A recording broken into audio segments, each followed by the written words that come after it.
अम, कल हमने कुछ चीज़ें नोटिस करी थी सर की बुकलेट में। वो ये थी कि इनके इतने ज़्यादा नंबर आए हैं, इसलिए भी क्योंकि वो बहुत सारे कीवर्ड्स को ड्रॉप करते हैं, राइट? तो बहुत सारे कीवर्ड्स को वो ड्रॉप कर रहे हैं and I just believe that this is only possible not when you write a lot of answers but when you brainstorm a lot of answers. And दिसंबर तक का समय होता है जब हमें आंसर्स को ब्रेनस्टॉर्म करना होता है, क्योंकि प्रीलिम्स और मेंस के बीच में ना बहुत ज़्यादा हौच पौच होती है। Between prelims and mains you can only revise, you can not learn something new. And if you are learning something new, तो जो लर्निंग में टाइम होगा वो बहुत ज़्यादा होगा एंड आपका कंपटीशन जो कि बस रिवाइज कर रहा है, ही और she will get an advantage. But I believe कि जब टाइम है, बताने वाला है, तो अभी क्यों नहीं। चलो आप, let's dive into this question. कल 4A तक कर लिया था, आज 4B देखते हैं। यहाँ पे लिखा है कि as organisations across the globe begin their AI transformation, a leap into AI era is expected to be more challenging than any technology that business have grappled with yet. In this background, discuss the concerns around fairness, transparency, and job security that may arise. We have to have, अब सीधी सी बात है, पहला तो ये कि Y, है ना, कोई भी सवाल है हम उसे ना व्हाट, मतलब इंट्रो में लिख दिया what is AI, why, why AI is challenging जो कि यहाँ पे पूछा है। फिर उसके बाद how it is challenging, how it is challenging in terms of its fairness, transparency and security. और इसके बाद what steps we may take और what steps that have been taken. अब यहाँ पे अगर आपको एआई के बारे में स्टार्ट करना है तो हम सियोल डिक्लेरेशन, फिर उसके बाद ब्लेचले डिक्लेरेशन, है ना, ये सारी ऐसे भी हम स्टार्ट कर सकते हैं, राइट? उससे भी स्टार्ट कर सकते थे कि हाँ हमारा ये है, हमारा हमारा मतलब this is our one of one of our priority कि हम एआई का जो ट्रांसलेशन है उसे सेफ और स्मूथ बनाएं। तो ऐसे भी स्टार्ट कर सकते थे। सर ने, मैंने जैसे कि मैंने कल भी कहा था कि सर की अ, जो बुकलेट है, आंसर्स आंसर्स हैं, वो इसीलिए स्टैंड आउट करते हैं because he gives the introductions which are, मतलब रेलेवेंट इंट्रो देते हैं। तो उनके प्रायोरिटी में ना सबसे आगे करंट अफेयर है, करंट अफेयर के बाद डेफिनेशन है, राइट? एंड इस साल जब मैंने 2025 में लिखा था तो मेरी प्रायोरिटी में डेफिनेशन थी, बट अगर मुझे इन केस अगले साल फिर से लिखना पड़ गया और मुझे वो मौका मिलता है तो I will also jump into current affairs. ठीक है, तो करंट अफेयर बेस चलो और अपनी आंसर्स में थोड़े थोड़े नंबर एक्स्ट्रा ऐड करो। The recent letter by top technology giant like Elon Musk to halt generative AI for few months showed the seriousness around AI. Okay. Concerns around number one is fairness, जैसा कि मैंने कहा था, transparency, है ना, कि जो वहाँ पे सवाल पूछा है ना, वही सर यहाँ पे लिख रहे हैं जॉब सिक्योरिटी के बारे में। येट एआई इज नीडेड, तो गोइंग बियॉन्ड, या फिर कह लो कि एक एंटीथीसिस यहाँ पे दे दी और फिर एंड में आप सिंथेसिस कर दो, है ना, वे अहेड जो है वो सिंथेसिस होगी। चलिए ठीक है, बढ़िया। Now let's just read and then move to the next question.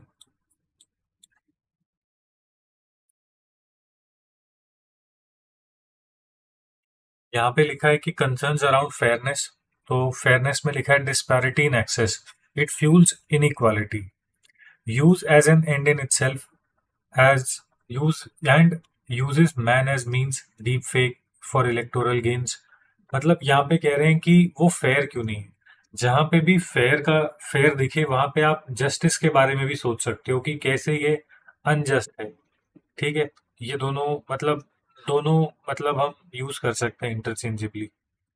ठीक है, तो सर कह रहे हैं कि इससे बेसिकली क्या होता है कि it is not fair because इसकी जो एक इनिक्विटी है एक्सेस में, एंड ये जो है बेसिकली एंड इन इटसेल्फ की तरह इस्तेमाल होता है।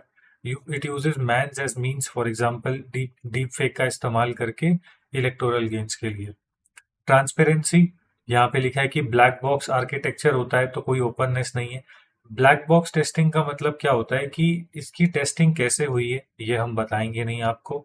ठीक है, इसके अंदर क्या इनपुट गया है और ये कैसे रिएक्ट करता है, कितने टाइम ये फेल होता है, ये सारी चीजें बताई नहीं जाती।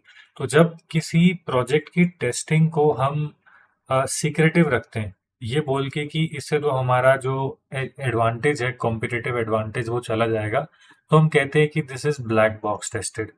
Lack of transparency about the, किसके बारे में बोल रहे हैं sir? About the regulations around AI. तो ये कह रहे हैं कि ट्रांसपेरेंसी दो दो कार, पहला तो ये है कि मतलब जो जो एआई डेवलप कर रहे हैं वही नहीं चाहते कि बताएं। अब ओपन एआई अपने सीक्रेट्स ओपनली अगर बता देगी तो फिर बाकी जो है, जैसे कि डीप सीक हो गया या जेमिनाई हो गया, उसका बार्ड था, ये सब तो कॉपी कर लेंगे, तो इसीलिए वो नहीं बताते। और दूसरा ये कह रहे हैं कि जो रेगुलेशंस हैं, है ना, जो रेगुलेशंस हैं वो ही इस समय पे अप्रोप्रिएटली एआई की ट्रांसपेरेंसी को इंश्योर नहीं कर पा रहे। वाई? बिकॉज एआई के जो हॉरिजन्स हैं वो एक्सपैंड हो रहे हैं। किसने सोचा था कि डीप फेक जनरेटिव एआई इतनी बड़ी प्रॉब्लम हो जाएगी? राइट? किसने सोचा था कि क्रिप्टो ट्रेडिंग या फिर जो share market trading with AI जो है वो एक प्रॉब्लम हो जाएगी? राइट? तो बाद में जब वो प्रॉब्लम हुई तो फिर लोगों ने उसका मतलब फिर सरकारों ने उसके लिए सॉल्यूशन आना शुरू किया। जॉब सिक्योरिटी कैसे जाती है, ये सीधा सीधा क्वेश्चन में पूछा हुआ है। Mass job loss predicted and goes against welfare state. Okay. Disparity between skilled and unskilled labour पे against the constitutional morality. Okay. तो ये सर बेसिकली ना यहाँ पे ये कह रहे हैं कि स्टेट जो है ना, डीपीएसपी में लिखा है कि जो स्टेट है उसका उसका एक रोल ये भी होगा कि वो समाज में जो इनइक्वालिटीज है उनको रिड्यूस करे। अब ये रोल में स्टेट फेल हो जाती है जब स्किल्ड और अनस्किल्ड के बीच में जो पे है उसमें गैप बढ़ जाता है। क्यों? क्योंकि उससे इनइक्वालिटी, क्लास इनइक्वालिटीज बढ़ जाएंगी ना।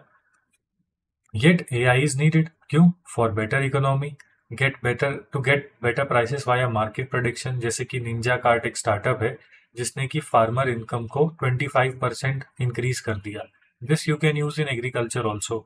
अगले साल ये सवाल आ सकता है कि एआई इन एग्रीकल्चर आप कैसे इस्तेमाल कर सकते हैं, तो लिख देना एफिशिएंसी बाय टेक्नोलॉजी। ठीक है, तो ये कह रहे हैं कि इससे मतलब एआई जो है इससे क्या होता है, इकोनॉमी भी इंप्रूव होती है और एफिशिएंसी भी अशर होती है। वे फॉरवर्ड क्या है भाई? वे फॉरवर्ड ये है कि आप ये मत बोलो कि एआई से जॉब लॉस होगा, आप ये बोलो कि एआई से कैसे स्केलिंग होगी।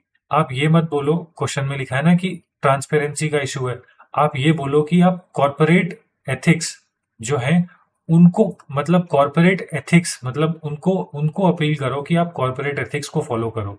और जो भी मैल प्रैक्टिसेस हैं, है ना, उनको अगर हम अप्रोप्रिएटली ट्रीट करेंगे तो ऑटोमेटिकली एक सिग्नलिंग जाएगी कॉर्पोरेट्स को भी कि एआई हो कुछ भी हो, आपको एथिकल रहना है। Man over technology to be uphold, to uphold humanity at the core of the policy. ये कह रहे हैं कि जो पॉलिसी है, जो सरकारें पॉलिसी बनाएंगी उसमें यही होना चाहिए कि मतलब man should use technology, technology should not use man, ये वाला अप्रोच फॉलो होना चाहिए। This would help make AI a tool as a means for ends of human welfare. बढ़िया है।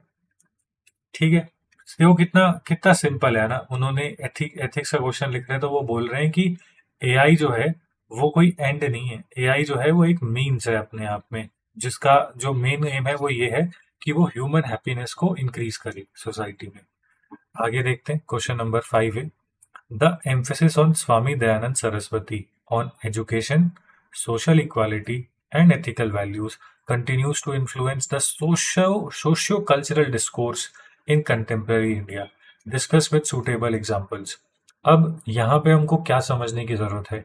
सबसे पहली चीज हमको ये समझने की जरूरत है कि दयानंद सरस्वती जी ने क्या क्या किया था। राइट? किसी एक इंडिविजुअल का आया है तो मुझे उनके क्या एक्शन याद आ रहे हैं? मुझे दयानंद एंग्लो वैदिक कॉलेज स्कूल्स याद आ रहे हैं, मुझे आर्य समाज याद आ रहा है, मुझे याद आ रहा है कि इन्होंने विमेन की इक्वालिटी की बात करी थी तो उनके लिए स्कूल भी खोले थे। राइट? इन्होंने कास्ट के खिलाफ बोला था, है ना। इसी के साथ साथ इन्होंने बेसिकली क्या कहते हैं, सिंपल लिविंग की बात की थी। और रिचुअल्स, रिचुअल्स को, जो रिचुअल्स हैं जो कि इलॉजिकल रिचुअल्स हैं उनको इन्होंने कहा था कि उनसे कुछ नहीं होता, वो सब फालतू की चीजें, है ना। अब मुझे ये सब मिल गया, अब बेसिकली मैं इसको कैसे, मतलब यहाँ पे लिखा है ना कि it continues to influence the socio cultural discourse in contemporary India. तो मैं ऐसे लिखूंगा कि जो डीएवी कॉलेज है वो आज भी चल रहा है ना। कास्ट सिस्टम जो है, अब तो कॉन्स्टिट्यूशन की बैकिंग है कि हमें इसकी जो ग्रिप है, जो इसकी अट्रॉसिटीज है, उनको कम करना है। फिर उसके बाद हम रिचुअल्स को, हमने बोला ही है कि जो रिचुअल्स जैसे कि शबरीमाला केस के बारे में आप बता सकते हैं। हमारे पास एक्ट, डेडिकेटेड एक्ट्स हैं जो कि ब्लैक मैजिक, ऐसे ऐसे जो चीजें होती हैं, इनको इनको कर्व करने के लिए हमारे पास ऐसे एक्ट्स हैं, राइट। विमेन एम्पावरमेंट के लिए हम कहेंगे कि अभी अभी हमको रिजर्वेशन भी मिली। तो फिर उसके बाद हम यही लिखेंगे कि दयानंद सरस्वती जी के जो आइडियाज थे, है ना, क्योंकि वो यूनिवर्सल ह्यूमनिज्म को फॉरवर्ड करते थे, इसीलिए वो हमेशा रेलेवेंट रहेंगे। ठीक है। Dayanand Saraswati ji was a pioneer of women education and social equality. ठीक है। कंटिन्यूज टू इन्फ्लुएंस कैसे? DAV college still teaching thousands of, मैंने बहुत पहले पढ़ा था, है ना। तो आप समझ रहे हो ना कि how exactly do you have to think. मैं पढ़ के नहीं बोल रहा हूँ, राइट। और पढ़ के बोल के मिलेगा भी क्या? हाँ, मैंने ये रीड की थी, आई रेड इट 2025 में जब मैंने मेंस दिया था। तो उससे पहले, मतलब उससे पहले मैंने इसको रीड किया था, उसके बाद नहीं। But I hope you are able to understand कि मतलब what I am trying to say is कि सोचना कैसे है वो मैं बता रहा हूँ। कि एक इंडिविजुअल का पूछा है ना, तो उस इंडिविजुअल ने क्या किया है, हमको उसको इस हेडिंग के नीचे डालना है। धीरे धीरे आ जाता है, बिगिनिंग में बहुत डिफिकल्ट होता है, ऐसे लगता है मेरे से तो नहीं होगा, बट जब आप बैठते हो तो धीरे धीरे होने लग जाता है। Arya Samaj teaching of caste equality still perpetuates constitutional morality, example article 16 and 15 and 16। और यहाँ पे आप वो भी लिख सकते हो, prevention of atrocities act, right. आप वो भी लिख सकते हो यहाँ पे। Teaching of avoiding the knower doer split, fantastic, ये तो मेरे दिमाग में भी नहीं आया। जो एथिकल यहाँ पे पूछा ना, एथिकल वैल्यूज, तो एथिकल में दयानंद सरस्वती जी ने नोअर डूअर स्प्लिट की बात की थी। इसका मतलब क्या होता है कि let's just take this very simple example जो मैंने पिछले वीडियो में भी लिया था। अभी रेड लाइट हो रही है, ऐसे होता है कि हाँ मैंने जंप कर दी, मैं चला गया, लेकिन उसके बाद ऐसे गिल्ट होता है, यार मैं यूपीएससी की तैयारी कर रहा हूँ, एथिक्स में मैं क्या ही लिखूंगा, है ना। जो भी लिखूंगा बनावटी लिखूंगा, 2 मिनट रुक जाता तो क्या ही हो जाता। इसी को कहते हैं कि I know that I have to stop at red light, लेकिन मैंने डू कर दिया। तो इसीलिए मेरी नॉलेज और मेरी कर, जैसे कहते हैं ना, मेरी कथनी और मेरी करनी में डिफरेंस आ गया। तो उसकी वजह से होती है क्राइसिस ऑफ कंसाइंस। ठीक है। Edward Snowden revelation based upon conscience voice. तो इसने बेसिकली बता दिया था कि कैसे अमेरिका पूरे अमेरिकन का जो डेटा है, उनके जो कैमराज है, उनको एक्सेस कर रही है, उनके ऊपर सर्वेलेंस कर रही है। तो यही था Edward Snowden revelation. Teaching on rationalism, basically ये कह सकते हैं ये अमेरिका, यूएसए का पेगासस का केस था। तो यहाँ पे teaching on nationalism and own use of brain, don't follow the religion blindly, needed to prevent hate speech. ये भी बहुत अच्छा पॉइंट है यार, कि हाँ ना, मतलब we consider him as a freedom fighter. तो आई थिंक दिस, ये ब्यूटी है सर की, उन्होंने नेशनलिज्म की बात करी, फैंटास्टिक। तो अब मतलब वैसे हो जाएगा कि अगर किसी भी पर्सनालिटी की बात पूछते हैं से, अगर वो विवेकानंद जी की भी बात करेंगे, तो मैं यही कहूंगा कि उन्होंने यूथ को इनकरेज किया था कि मतलब वो बेसिकली फ्रीडम स्ट्रगल में पार्टिसिपेट करें, ऐसे करके कि अब मेरे को समझ में आ गया कि अगर पास्ट में किसी किसी का पूछ रहे हैं, तो मैं उसे हमेशा अपनी फ्रीडम स्ट्रगल से जरूर जोड़ूं, कैसे भी करके। Denouncement of Vedic supremacy of priestly domination still needed for ensuring equal access, caste का और वुमेन का। तो ये कह रहे हैं कि इन्होंने ये कहा कि जो हिंदुइज्म है, राइट, ये बेसिकली प्रीस्टली क्लास की वो नहीं है, मतलब प्रीस्टली क्लास इसको डिटरमाइन नहीं करेगी। ये लोगों की रिलीजन है, और जो लोग हैं वो बताएंगे कि हिंदुइज्म की डायरेक्शन क्या होगी। Sabarimala temple entry and living tree doctrine, तो मतलब बेसिकली यहाँ पे वही बताने की कोशिश हो रही है कि जैसे मतलब वुमेन की एंट्री टू शबरीमाला, और अभी अभी एक वेस्ट बंगाल में हुआ था कि बहुत समय के बाद जो लोअर कास्ट हैं, उनको पुलिस खुद अपने साथ मंदिर टेम्पल एंट्री के लिए लेकर गई। However, with the advent of new ideas and technology, few challenges have erupted. Differences in interpretation due to different consigns, Nupur Sharma case, ये भी ठीक है। Education needs to revamp for matching technological upgradation. Social equity needs expansion to include LGBTQ, LGBT transgenders, etc. This would help us ensure reforms in addition to Swamiji's teaching for evolving world. ठीक है, चलिए आगे चलते हैं. अब यहाँ पे write a short note on the following in 30 words. Dedication to public service. It is quality of passionate commitment to the service. Needed. Why it is needed? Difficulty of being good, going extra mile for welfare and innovate करने के लिए. कि अगर मैं किसी चीज में dedicated हूँ तो वो कह रहे हैं कि अगर कोई डिफिकल्टी आएगी, है ना, तो मैं उसको देख लूंगा. फिर उसके बाद मैं एक्स्ट्रा माइल जाऊंगा क्योंकि मैं डेडिकेटेड हूँ लोगों की हेल्प करने के लिए. और मैं इनोवेट भी करूंगा क्योंकि मैं डेडिकेटेड हूँ कि भाई मुझे तो पब्लिक सर्विस करनी है ना. I have to help a person who has reached my office. तो I will go and innovate कि हाँ रूल्स मुझे यहाँ पे रिस्ट्रिक्ट करते हैं तो मैं इनोवेट करूंगा so that I can do something like this. तो नॉन पार्टिजनशिप इन सिविल सर्विसेज, इसका मतलब क्या होता है? Quality of not being specifically associated with a particular group और पार्टी. नीड क्या है? Uphold trust of political boss for scheme implementation, trust of public in benefit irrespective of voting pattern. तो ये कह रहे हैं कि ना नॉन पार्टिजनशिप का मतलब ये है कि मैं किसी का भी पार्ट नहीं हूं या किसी पार्टी के साथ अफिलिएटेड नहीं हूं. तो इससे क्या होगा?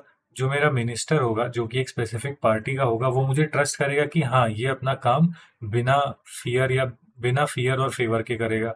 जो पब्लिक होगी वो भी ये कहेगी कि हाँ ठीक है, may be the ruling government does not listen to me क्योंकि हम उनके वोट बैंक नहीं है, but the administrator will listen to us because he is not the part of any party. Right. तो दैट इज वाई एक civil servant को non partisan attitude रखना चाहिए, है ना. जैसे हम कहते हैं ना कि it is not the party that is running India, it is what, it is the government of India, है ना. तो ऐसे कि मतलब उसकी जो लॉयल्टी है एक सिविल सर्वेंट की वो किसकी तरफ है? वो लॉयल्टी कॉन्स्टिट्यूशन की तरफ है. तो ये बहुत ही ध्यान से लिखना. Right. Our loyalty is towards the constitution of India. ये मत लिख देना कि loyalty to the government. Quality of rational evidence based decision irrespective of personal bias. तो यहाँ पे objectivity in decision making. Objectivity का मतलब ही ये होता है कि taking decision based upon facts. ठीक है. तो यहाँ पे लिखा है quality of rational evidence based decision irrespective of personal bias. Need क्या है? For ensuring due process, upholding the chain of accountability of to rules. यार अब सिंपल अगर मैं आपसे पूछूं कि आपको ऑब्जेक्टिविटी क्यों चाहिए, why it is needed, for a very simple reason ना, कि मतलब ताकि मैं कोई बहुत ज्यादा इनेबल या इमोशनल होके डिसीजन ना ले लूं. Number one. अगर हम ऑब्जेक्टिविटी लेकर आएंगे तो क्या होगा? कंसिस्टेंसी होगी. मान के चलो ऑब्जेक्टिविटी नहीं है तो ऐसा होगा ना कि एक डिपार्टमेंट ने बोला कि आपका जो प्रोजेक्ट है हम अलाउ नहीं करेंगे, इससे तो एनवायरनमेंट को बहुत नुकसान हो रहा है. और आपने बेसिकली क्योंकि आप ऑब्जेक्टिव नहीं थे, आपने मतलब क्या किया, आपने बस उसको पास कर दिया, है ना. तो वैसे करके कि ऑब्जेक्टिविटी का मतलब ये है कि हाँ फैक्ट कि is it economically viable, yes. Is it मतलब सोशली एक्सेप्टेबल, यस. फिर उसके बाद कह लें कि इन्वायरमेंटली मतलब इन्वायरमेंट से कंपैटिबल है, यस. ओके कर दो. तो ये होता है ऑब्जेक्टिविटी कि मैं इस पे देखूंगा. वैसे क्या होगा? ऐसे कि आपको आके बोला देखो हम ये लगाएंगे प्लांट, इससे सरकार को 500 करोड़ का टैक्स मिलेगा एक साल में, और इससे 12 लाख लोगों को नौकरियां मिलेंगी, और इससे जो देश की जीडीपी है वो ग्रोथ होगी और लोकल कंजम्पशन इंक्रीज होगा. आपने बोला हाँ करो ना. तो फिर आप ऑब्जेक्टिव नहीं हो रहे हो, आपने बस नंबर्स देखे और आपने कर दिया. तो objectivity is to see this project में. चलिए. तो ऑब्जेक्टिविटी का सिंपल मतलब होता है taking decisions based upon fact which are and such decisions are free from personal bias. Tolerance in pluralistic societies. तो टॉलरेंस बेसिकली क्या है? मैं यहाँ पे ना सर्वधर्म समभाव ऐसा कुछ लिखता, है ना, कि मैं ऐसे लिखता कि टॉलरेंस जो है वो basically is highlighted in the Gandhian idea of sarvadharma sambhav which it has a social value in Indian society. Tolerance is the behaviour which respects all the opinions. Need क्या है? प्लूरलिस्टिक सोसाइटी है, need to uphold the right, जैसे कि Hadiya case, uphold the dignity, LGBT rights. Development needs conflicting ideas, जैसे कि Galileo की heliocentric theory थी इन dark ages, ये भी ठीक है ना? तो मैं इसमें ऐसे लिखता कि टॉलरेंस जो है वो सोशल वैल्यू भी है। फॉर एग्जाम्पल अकबर का एग्जाम्पल ले लो और हम अशोक का एग्जाम्पल ले लेंगे कि अशोक की जो पॉलिसी ऑफ धम्मा थी वो क्या थी। मतलब इट सेड कि टॉलरेंस होनी चाहिए, है ना, कि धम्मा बिफोर रिलीजन। हम ये एग्जाम्पल ले सकते हैं। फिर मैं लिखूंगा कि इट इज नीडेड किस लिए भाई? इसलिए नीड और नीडेड है क्योंकि इससे सोशल इनोवेशन होती है, इससे साइंटिफिक इनोवेशन होती है, इससे पॉलिटिकल इनोवेशन होती है। फॉर एग्जाम्पल, है ना, पॉलिटिकल इनोवेशन का अगर हम एग्जाम्पल लें तो हाँ यार, पॉलिटिकली मतलब मैं डेमोक्रेसी का सोच रहा था, बट इट तो came out of violent revolution in in France, no. तो वैसे करके हम लिख देंगे। पॉलिटिकल इनोवेशन में हम कह सकते हैं कि हमारा जो कॉन्स्टिट्यूशन मेकिंग थी, जो हमारा कॉन्स्टिट्यूशन है भाई, it is a tolerant doctrine.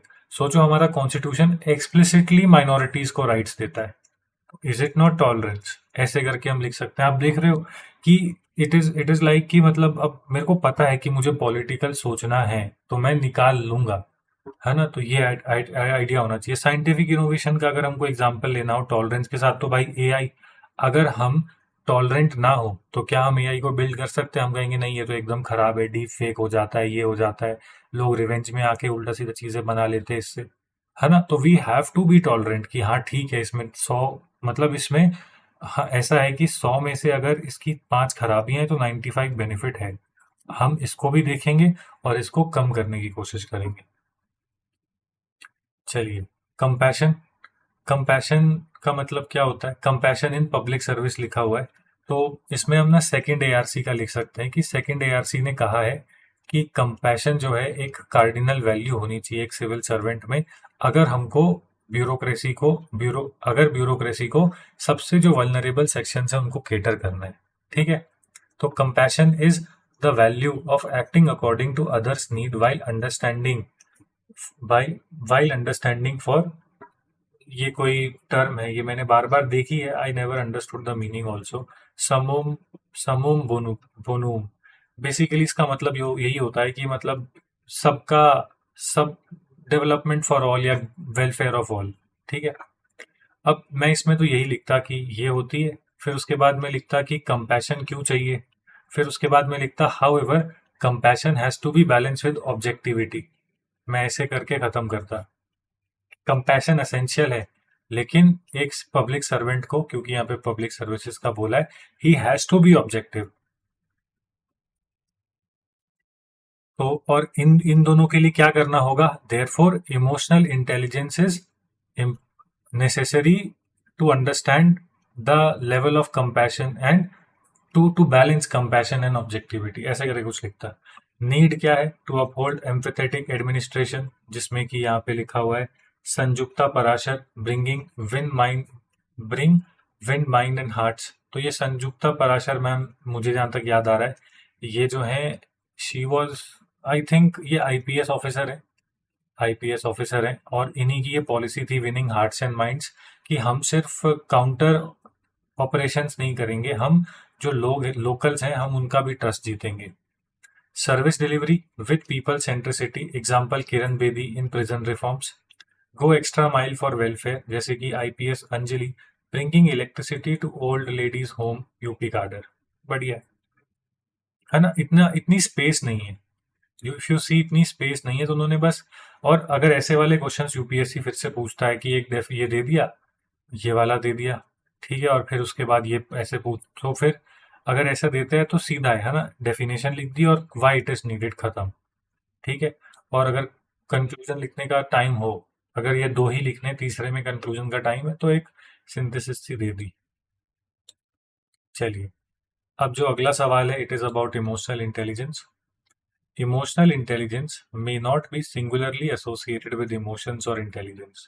It can also include broad range of personality characteristics that might predict success in professional and everyday life. ये कह रहे हैं कि इमोशनल इमोशनल इंटेलिजेंस का जो मतलब है, ये नहीं है कि आप इमोशंस आपको समझ में आते हैं या आप इंटेलिजेंट हो। नहीं, ये बेसिकली बहुत एक broad range of personality characteristics है, और ये आपकी सक्सेस को प्रिडिक्ट करती है in personal life and everyday life. ठीक है। तो यहाँ पे लिखा है, it takes more than intelligence to act intelligently, ये एमरसन ने कहा है। This highlights the broad spectrum of all intelligence which include many factors beyond emotions और इंटेलिजेंस, सेल्फ अवेयरनेस। ठीक है, ये बेसिकली इमोशनल इंटेलिजेंस के 5 कंपोनेंट होते हैं, उन्होंने वैसे लिख दिया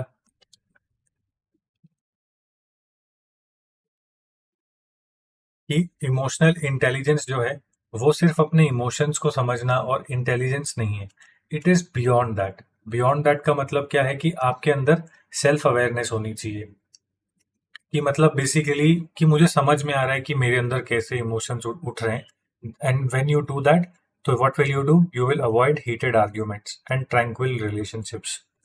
सोशल अवेयरनेस होनी चाहिए, need for maintaining right work assignment, Dhoni giving last over to Joginder Sharma in 2007 world cup. ठीक है। तो सोशल अवेयरनेस का मतलब क्या होता है, सेल्फ अवेयरनेस, कि मतलब मेरे अंदर जो भाव उठ रहे हैं मैं उनको समझूं। सोशल अवेयरनेस का मतलब यही होता है कि भाई अब जैसी जो सोशल इन्वायरमेंट है, मैं उस हिसाब से एक्ट करूँ ना। फॉर एग्जाम्पल मान के चलो कि आप नेगोशिएट कर रहे हो किसी के साथ, है ना, आप नेगोशिएट कर रहे हो और उसने आपको कोई लालच दे दिया पर्सनल, तो आप और आपने उसको नहीं माना, लेकिन आपने उसको हम्बली मतलब टेक डाउन किया। आपने ऐसे नहीं बोला अरे तू मुझे ऐसे कैसे मेरे को ब्राइब कर रहा है, तेरी हिम्मत कैसे हुई, है ना। तो ये, तो इसका मतलब ये है कि मतलब आपने उस इन्वायरमेंट को नहीं समझा, है ना। तो वो उसको कहते हैं हम सोशल अवेयरनेस, कि यू अंडरस्टैंड द इन्वायरमेंट और उसके बाद आप एक्ट करते हो, है ना। चलिए, social skills needed to motivate the staff for success, PM Modi ji hugging के सिवान आफ्टर, अच्छा उस तरफ होगा, आफ्टर चंद्रयान 2 फेलियर। ठीक है। तो मैं यहाँ पे एक और एग्जांपल देना चाहूंगा। ऐसा मतलब जैसे मूवीज में होता है ना, कि जो हीरो है वो पुलिस है और उसे पता चला कि चोर जो हैं वो यहाँ पे छुपे हैं, और वो अकेला गाड़ी लेके उनको पकड़ने निकल गया, है ना। रियल लाइफ में अगर ऐसा होगा तो क्या होगा, most probably he will not return alive, right. तो उसी को हम कहते हैं सोशल अवेयरनेस, कि यार अगर वो चोर हैं और वो 4 हैं, तो भाई मैं कम से कम 8-10 लोग तो लेके जाऊं ना। अगर गलती से उनके पास गन हुई, चाकू हुआ, तो मैं तो गया। तो उसी को हम कहते हैं सोशल अवेयरनेस। ठीक है। सेल्फ अवेयरनेस इज अंडरस्टैंडिंग कि अगर कोई चोर है, उसने आपको मतलब ऐसे वॉर में होता है कि वो आपको ना जानबूझ के चढ़ाएंगे, ऐसे मतलब कुछ भी ऐसे उल्टी सीधी बोलेंगे, गालियां देंगे ताकि आप खड़े हो जाओ और फिर आपको मार सके। तो वहां पे सेल्फ अवेयरनेस की जरूरत है कि मुझे गुस्सा नहीं करना, चाहे वो मुझे कुछ भी बोले। जैसे कारगिल में वो बोलते हैं ना कि सो एंड सो एक्ट्रेस को हमको दे दो, हम ये पोस्ट छोड़ देंगे, पाकिस्तान वाले इंडियन आर्मी को बोलते हैं, है ना। तो वहां पे सेल्फ अवेयरनेस की जरूरत है कि नहीं नहीं अभी नहीं उठना, बाद में इनको बताते हैं। Social empathy needed to provide right service delivery plus uphold duty. तो सोशल एम्पैथी होनी चाहिए इंसान में। बिना एम्पैथी के यार इंसान क्या ही है, मतलब you are just a rock, है ना। If you don't have empathy then you are just a rock. And you know what, very selfishly you should have empathy. Why, because I have seen that, मतलब what I have seen is कि if an individual is giving you, मतलब मान के चलो ये individual है, they are continuously giving you and you are taking and you are enjoying, है ना, you are very happy, there will be a time when that individual itself will be empty and you will be full. But because you don't know to give, you will be overwhelmed and that individual will be empty, and then things will go haywire. तो इसीलिए learn to be empathetic. And to be empathetic, it is just that कि put yourself in the other person's shoes and try to understand what exactly the person is saying. It is that simple, है ना. You just have to keep your ego aside. Ego and relations cannot stay together.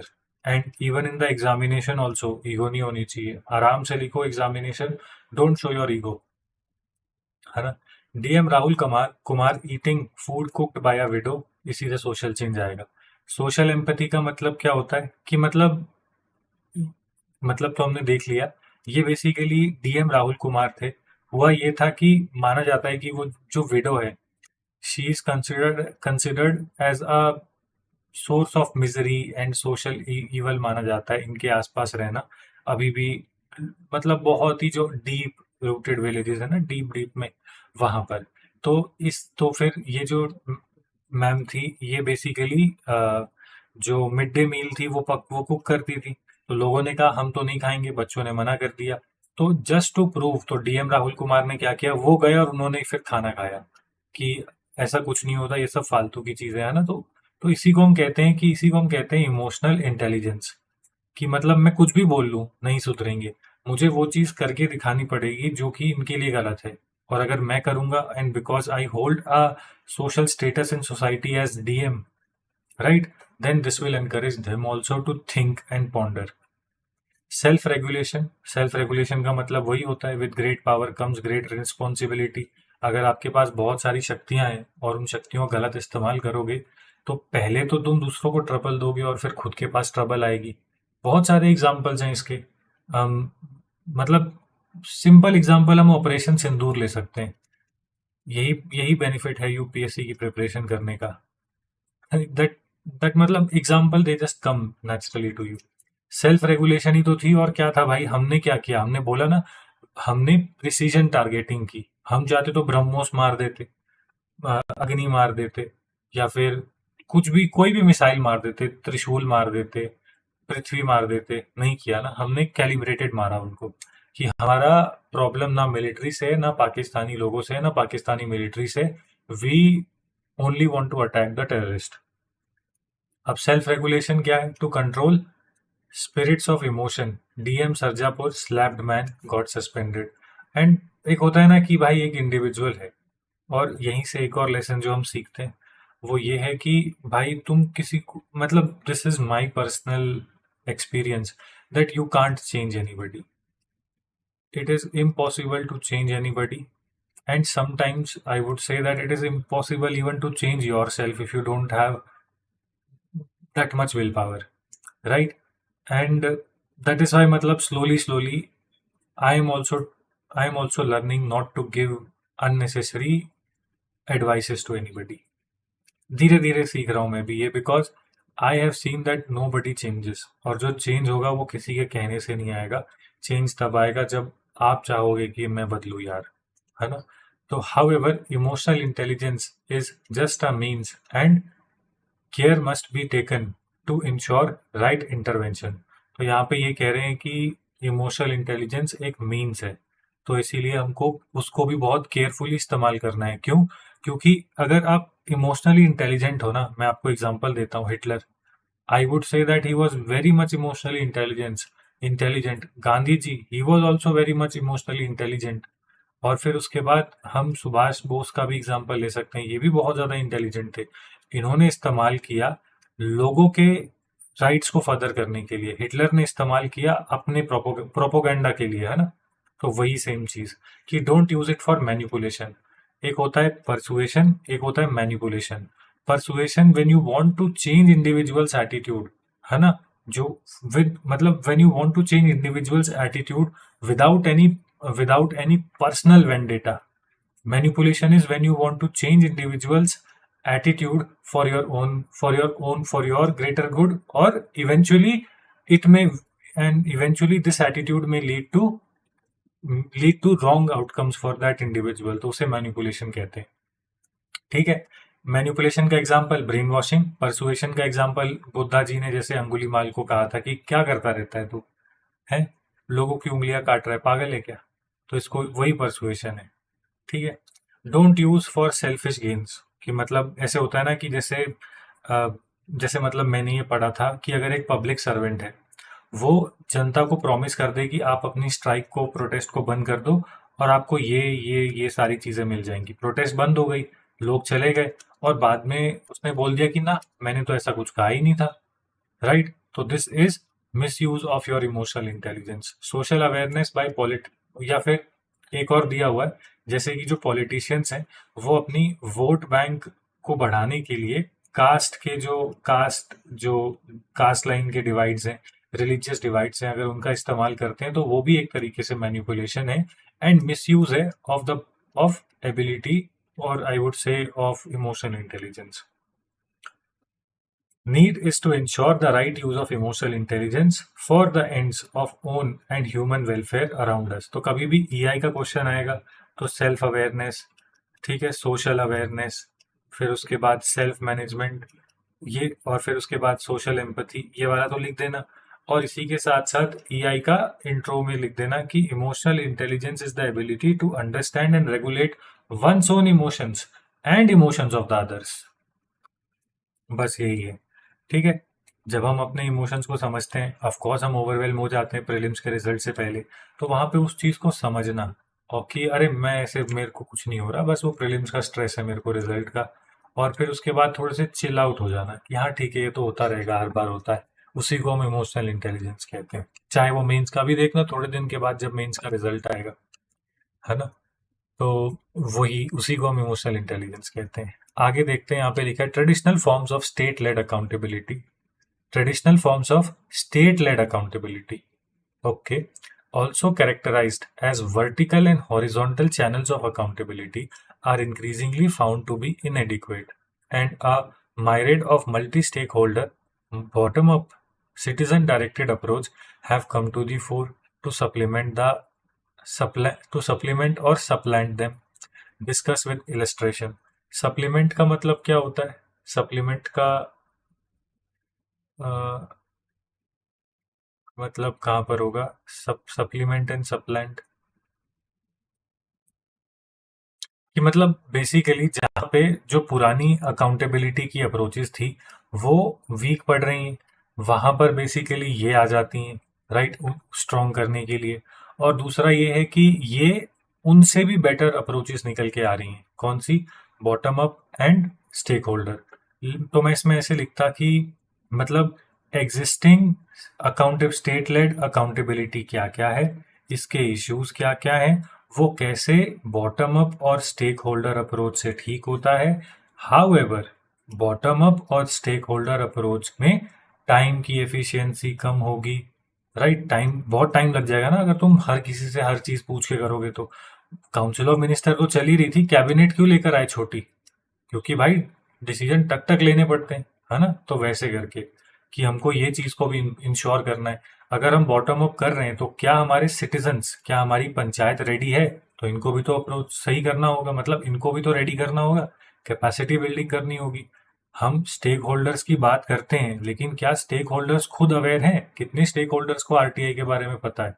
तो मैं ऐसा कुछ लिखता, और and में ये लिखता कि multi stakeholder and bottom up approach follows the principle of subsidiarity, and in a long term they are efficient tool to ensure accountability and curb the menace of corruption in the Indian administrative system, कह लो या कुछ भी कह लो.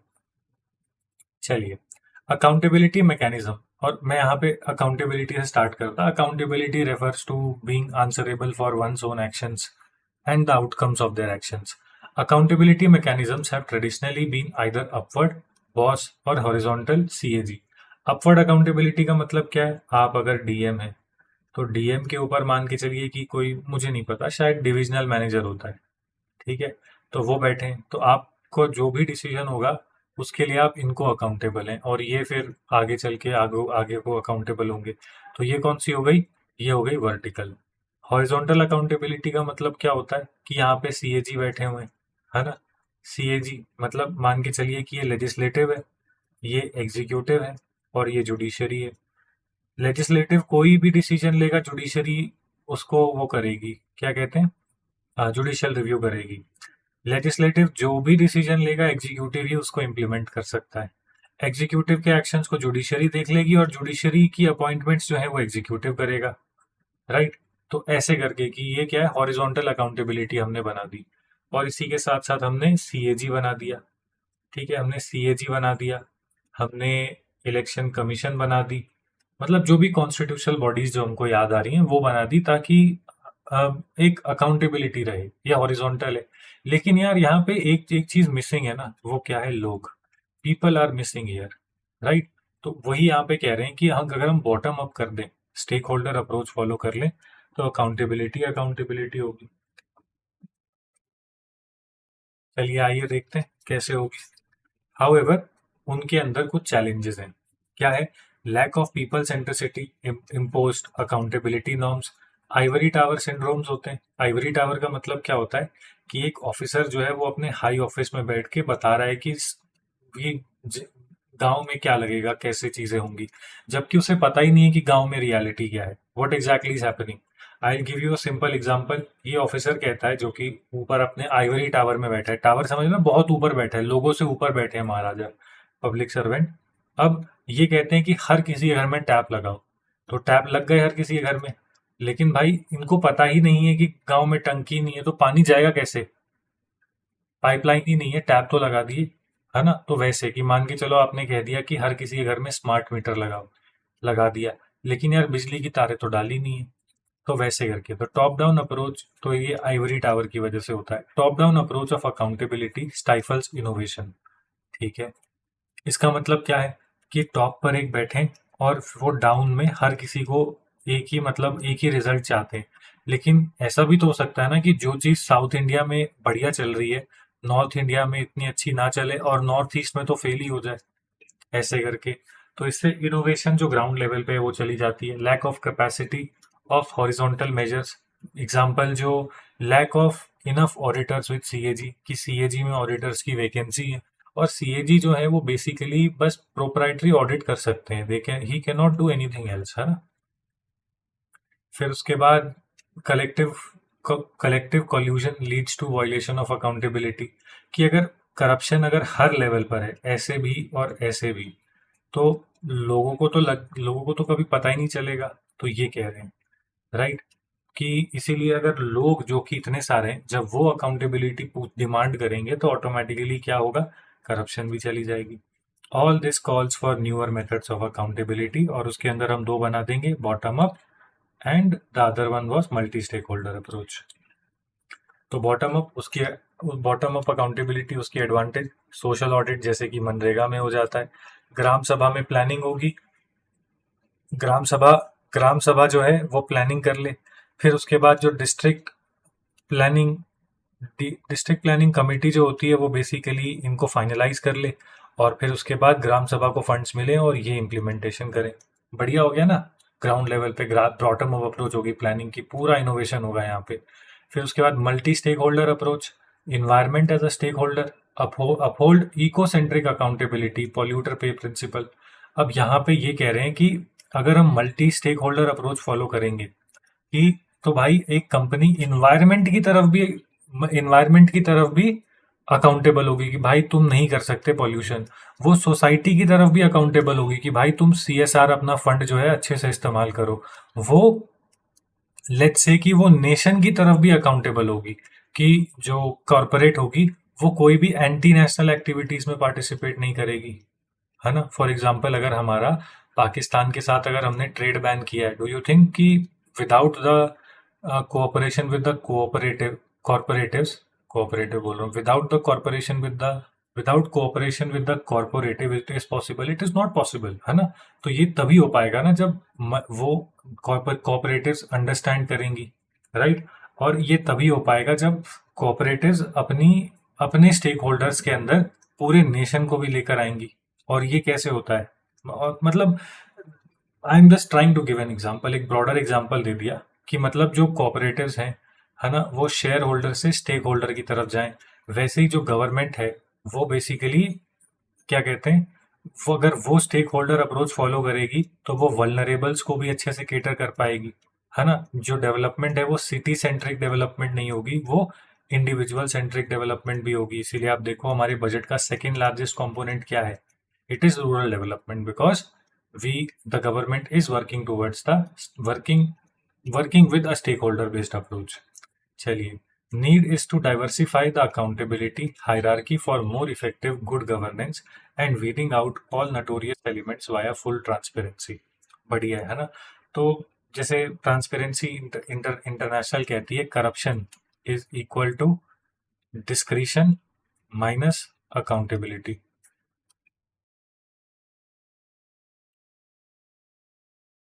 चलिए, in a metropolitan city of India, the law enforcement authorities decided to adopt facial recognition technology to improve their crime fighting capabilities.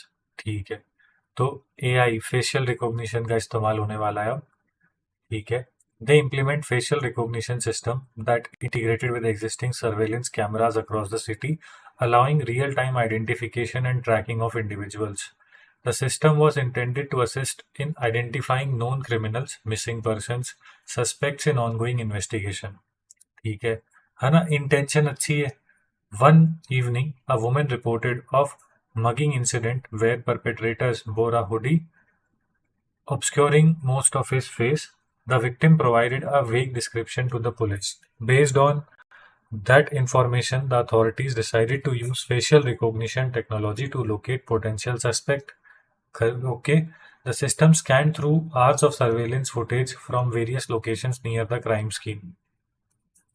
The facial recognition algorithm generated a list of potential matches. ये तो गलत है भाई. ये तो वैसा ही हो गया जैसे अमेरिका ने किया था 9/11 के बाद मुस्लिम्स के साथ, कि मतलब लग रहा है, हमें लग रहा है कि तुम टेररिस्ट हो तो उठा लिया. Potential matches and one individual's image stood out as close match to the description provided by the victim. The police considered this individual a prime suspect and proceeded with his arrest. Subsequently, it was discovered that the arrested person was innocent. Unnecessary उसको arrest किया, उसको harass किया, है ना. और फिर उसके बाद पता चला कि उसने he was innocent. Further investigation revealed that facial recognition system had misidentified. तो बेसिकली हुआ क्या, टेक्नोलॉजी ने बैकफायर कर दिया. The innocent individual due to limitation of technology and partial description provided by the victim. तो यहाँ पे टेक्नोलॉजी की भी गलती है, यहाँ पे उस ह्यूमन की भी गलती है ना जिसने पार्शियल इनपुट दिया.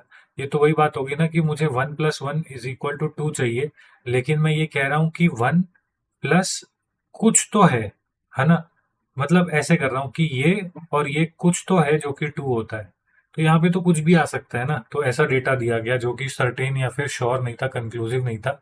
The police release the arrested individual, still his reputation got tarnished. बात तो सही है ना. एक बार अगर आप जेल चले जाओ या फिर आपके ऊपर कोर्ट केस हो जाए तो आप चाहे बरी हो जाओ, लेकिन लोग तो वैसे ही देखेंगे.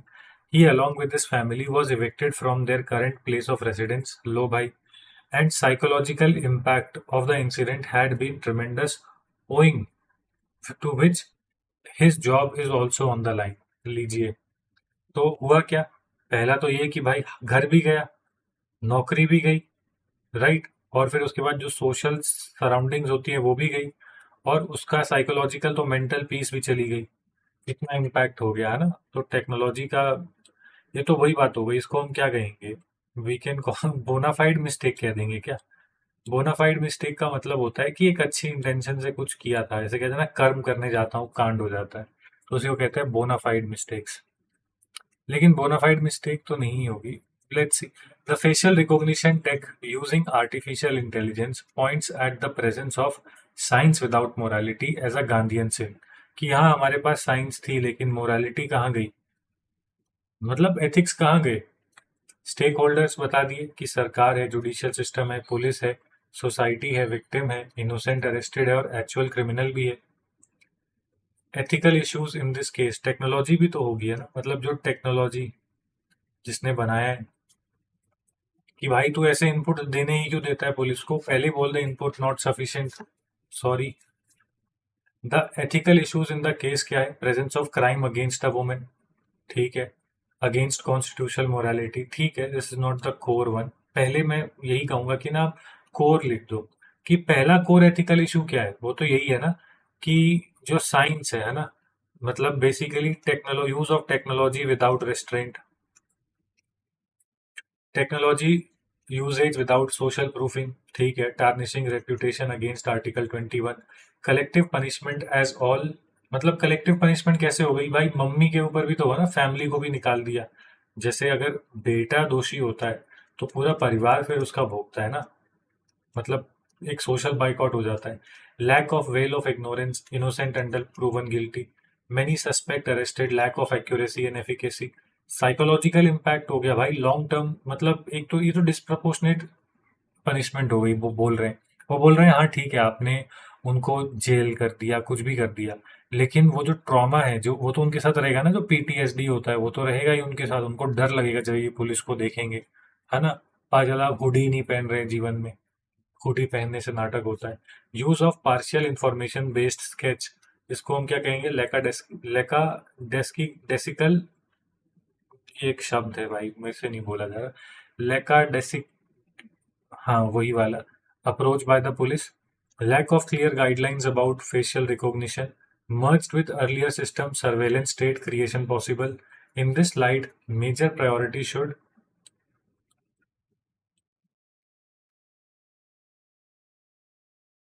be कि मतलब मेजर प्रायोरिटी क्या होगी, prevent violation of fundamental right to privacy of anyone, uphold correct creative use of technology to curb and systematic reforms and clear guidance. ये कह रहे हैं कि मेरी पहली प्रायोरिटी ये होगी कि भाई किसी का फंडामेंटल राइट वो ना हो। दूसरा ये होगा कि मैं टेक्नोलॉजी, पहला ये है कि भाई किसी का फंडामेंटल राइट वायलेट नहीं होना चाहिए।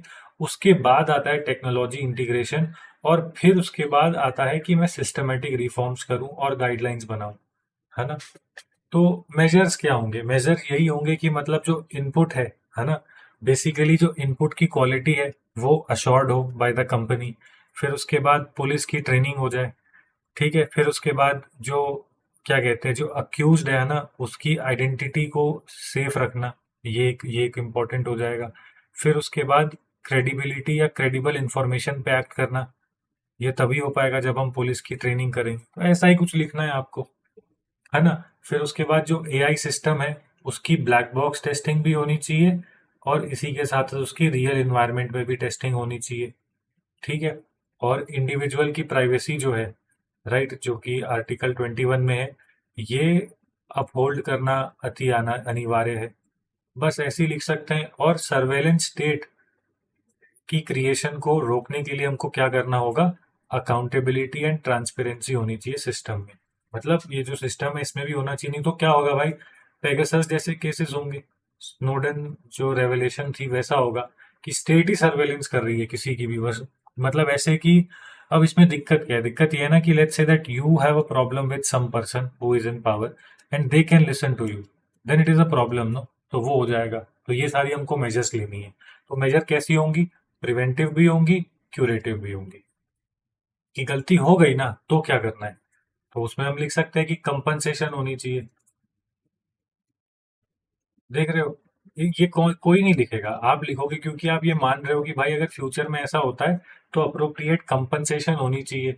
फिर मैं ये भी लिखता कि यार जिसको वो साइकोलॉजिकल इशू हो गया तो भाई यार उसको काउंसलर वाउंसलर की भी तो एक्सेस हो, है ना। तो वो सब स्टेट करेगी क्योंकि स्टेट की वजह से वो सब नाटक हो रहा है उसको साइकोलॉजिकली।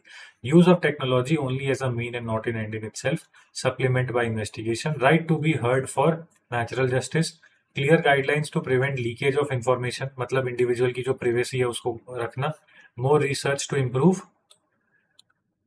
भाई मैं मान गया भाई, सर को कुछ भी कहो, improve the accuracy of technology, provide psychological counselling and compensatory justice, clear SOP for future cases and step by step guidelines, uphold Gandhian deontology by listing range of technology, use activity tracer algorithm along with facial recognition pure means. This would help ensure that technology is used in keeping man as end in himself while upholding the duty to catch the criminal crimes faster and justice delayed, as justice delayed is justice denied. बढ़िया है। और मैं इसमें यही बोलता कि मतलब जो ऐसी टेक्नोलॉजीज है वो एक डबल एज स्वॉर्ड की तरह आती हैं। मतलब मैं ऐसे लिखता कि such facial recognition such facial recognition technologies are double-edged swords, and with accountability and transparency and upholding constitutional morality, we can ensure that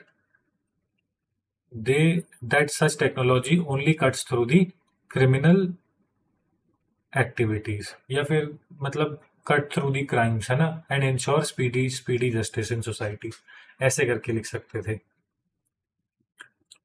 चलिए बढ़िया, आगे चलते हैं, अगली केस स्टडी देखते हैं क्या लिखा है।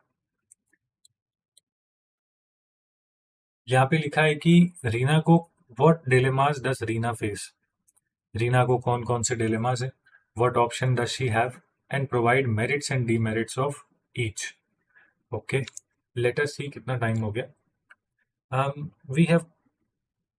We have crossed 1 hour and 7 minutes का मार्क. हम 1 hour की ही स्ट्रीम रखते हैं, मैं तो ये सोच रहा हूँ, राइट. उससे बेनिफिट ये हो जाता है ना कि वन गो में कहाँ ही मतलब वो होता है, हम इतना लंबा बैठ भी नहीं सकते. तो I think I keep 1 hour की स्ट्रीम, क्योंकि tomorrow when I will come I will have a more fresh perspective, and धीरे धीरे हम इसको 1 hour से 2 hour करने की कोशिश करेंगे. ठीक है, तो वी विल 1 hour की स्ट्रीम ओनली, क्योंकि इतना ही आदमी फोकस कर पाता है 45 minutes. So now we will meet again tomorrow, and today I got 1 like. I will also like my stream.